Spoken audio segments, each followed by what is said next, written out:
एक छोटा सा गांव था, शांत, हरियाली से भरा और समय से थोड़ा पीछे छूटा हुआ। उसी गांव में रहते थे एक बुजुर्ग डाकिया, हरिनारायण जी। उम्र तो हो गई थी 70 के पार, मगर दिल अब भी जवान था। सुबह 5 बजे उठकर अपनी पुरानी साइकिल से चिट्ठियां बांटना उनका रोज का काम था।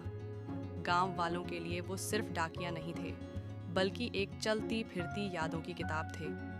किसके बेटे ने नौकरी पाई, किसकी बेटी की शादी हुई, सबकी खुशियाँ और गम हरिनारायण जी के झोले से निकलती थीं।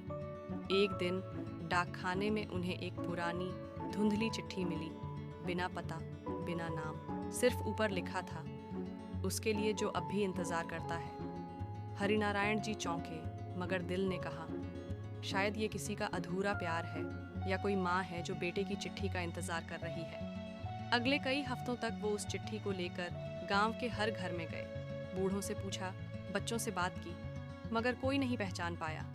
आखिर में वो चिट्ठी उन्होंने अपनी टेबल की दराज में रख दी, ये सोचकर कि अगर कभी कोई आया तो दे देंगे। समय बीतता गया। एक दिन गांव में एक अधेड़ उम्र का आदमी आया, थका हुआ, धूल से सना। वो बोला, मैं अपने गांव वापस आया हूँ, माँ अब शायद नहीं रही, मगर एक उम्मीद थी कि कोई चिट्ठी आई हो, शायद मेरे नाम की।